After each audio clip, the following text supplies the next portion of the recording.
வணக்கம் நண்பர்களே. இன்றைக்கி வீடியோவில் என்ன பார்க்க போகிறோன்னா ப்ரூக்லி. இந்த குழம்பு வச்சு பாருங்கள் எப்படி இருக்குது அப்படின்னு. இதுக்கு ஒரு ப்ரூக்லியை வாங்கிருங்க. அதை சுடுதண்ணியில் போட்டு எடுத்துட்டு கட் பண்ணணும். இந்த மாதிரி கட் பண்ணிவிடுங்க. கட் பண்ணிவிட்டு சுடுதண்ணியில் போட்டாலும் சரி, இல்லை கட் பண்ணுறதுக்கு முன்னாடி போட்டு வாஷ் பண்ணாலும் பரவாயில்ல. ரெண்டும் எது வேணுமோ அதை பண்ணிக்கலாம். முன்னாடி பின்னாடி ரெண்டில் ஒன்று.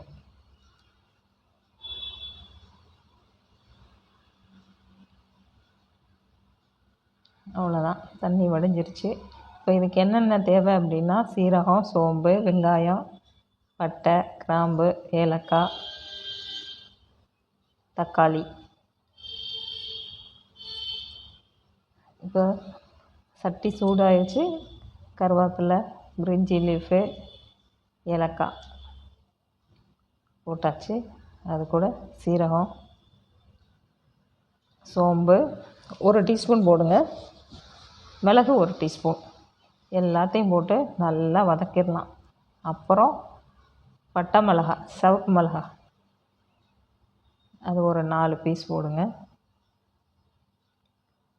இப்போது இஞ்சி பூண்டு நான் நச்சு போட்டிருக்கேன், அதையும் சேர்த்துக்கலாம். வதங்கட்டும். இப்போது ஆனியன், நான் பெரிய வெங்காயம் நல்லா ஒன்று கட் பண்ணி பொடிசு பொடிசாக வச்சு போடுறோம், அது மாதிரி கட் பண்ணுங்கள். தக்காளி, ரொம்ப ஈஸியான மெத்தடு தான் இது.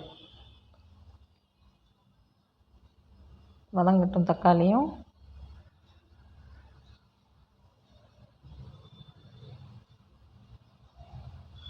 கொஞ்சமாக மஞ்சள் தூள், கொத்தமல்லி தூள் 1 டீஸ்பூன்,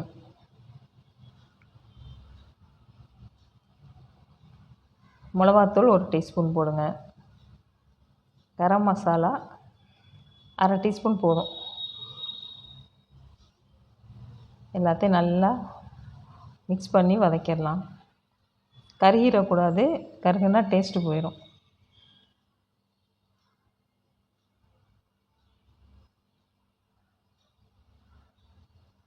இப்போ நம்ம இந்த ப்ரூக்லியை அது கூட ஆட் பண்ணிடலாம். இதையும் சேர்த்து இப்போ தண்ணி ஊற்றிடுவோம்.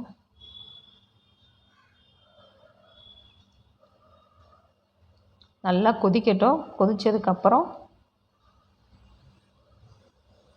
உப்பு சேர்த்துருவோம்.